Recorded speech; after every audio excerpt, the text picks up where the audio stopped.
Assalamualaikum warahmatullahi wabarakatuh. Saya Aulia Nurujana dengan NIM A210200024. Saya akan menjelaskan mengenai kerjasama ekonomi internasional.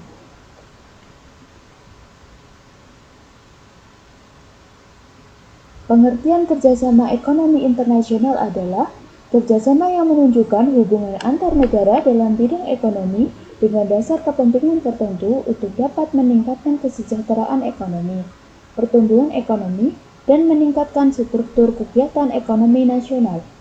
Kerjasama ekonomi internasional sendiri merupakan bentuk hubungan yang dilakukan suatu negara dengan negara lain untuk memenuhi kebutuhan rakyat dan kepentingan negara.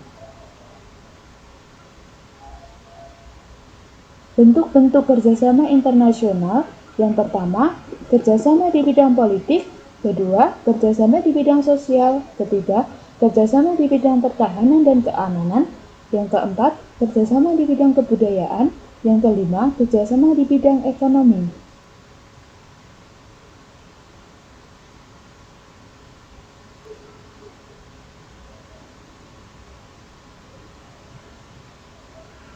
Selanjutnya adalah tujuan dari kerjasama ekonomi internasional.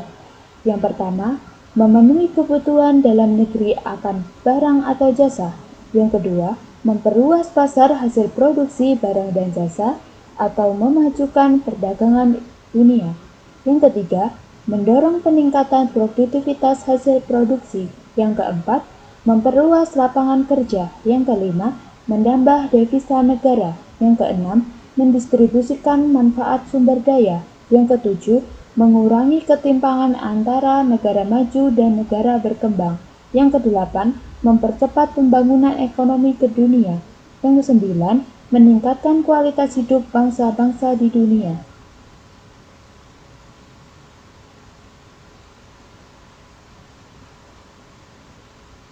Manfaat dari kerjasama ekonomi internasional ada 4.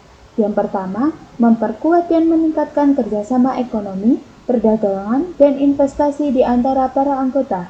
Yang kedua, meliberalisasikan secara progresif dan meningkatkan perdagangan barang dan jasa, serta menciptakan suatu sistem perdagangan yang transparan dan mempermudah investasi.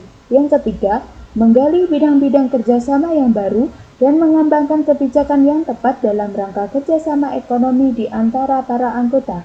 Yang keempat, memfasilitasi integrasi ekonomi yang lebih efektif dari para anggota dan menjembatani kesenjangan pembangunan ekonomi di antara para anggota.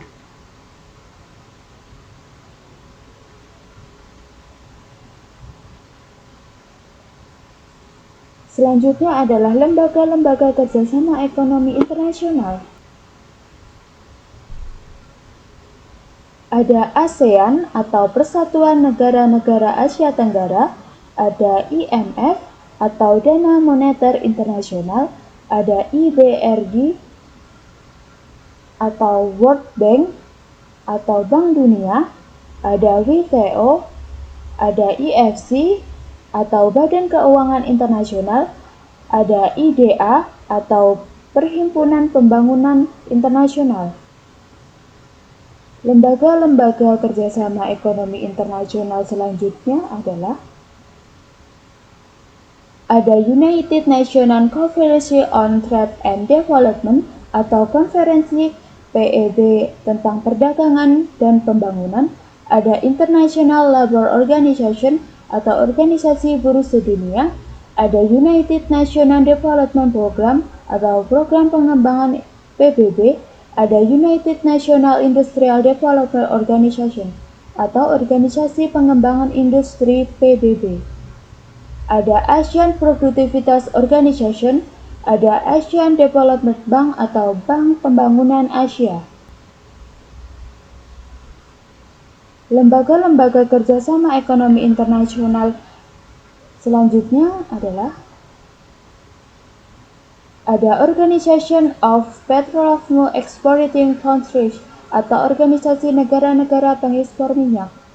Ada Asian Pacific Economic Cooperation, ada Asian Free Trade Area atau Kawasan Perdagangan Bebas Asia Tenggara.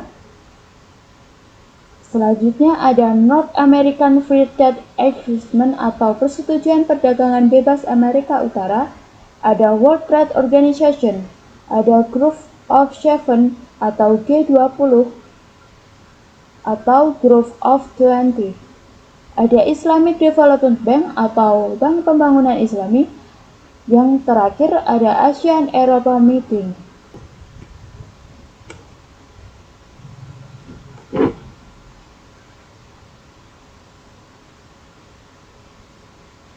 Selanjutnya ada bentuk-bentuk kerjasama ekonomi internasional yang terbagi menjadi 4 kategori. Yang pertama ada kerjasama ekonomi bilateral. Kerjasama ekonomi bilateral adalah kerjasama ekonomi yang melibatkan dua negara dan bersifat saling membantu. Contoh kerjasama ekonomi di antara Indonesia dengan Malaysia, Indonesia dengan Inggris, Indonesia dengan Amerika, Indonesia dengan Australia, dan sebagainya. Yang kedua, kerjasama ekonomi regional. Kerjasama ekonomi regional adalah kerjasama ekonomi di antara beberapa negara yang berada di kawasan tertentu, contoh ASEAN, Uni Eropa, EFTA, APEC, AFTA, dan lain sebagainya. Yang ketiga, kerjasama ekonomi multilateral adalah kerjasama ekonomi yang melibatkan banyak negara dan tidak terikat oleh batas region atau wilayah atau kawasan negara tertentu, contoh kerjasama antara Indonesia, Jerman, Prancis, Jepang, Inggris, Korea, Cina, Rusia, Singapura, dan sebagainya. Yang keempat, kerjasama ekonomi antarregional, yaitu kerjasama ekonomi di antara dua kelompok kerjasama ekonomi regional, contoh kerjasama antara Uni Eropa dan ASEAN.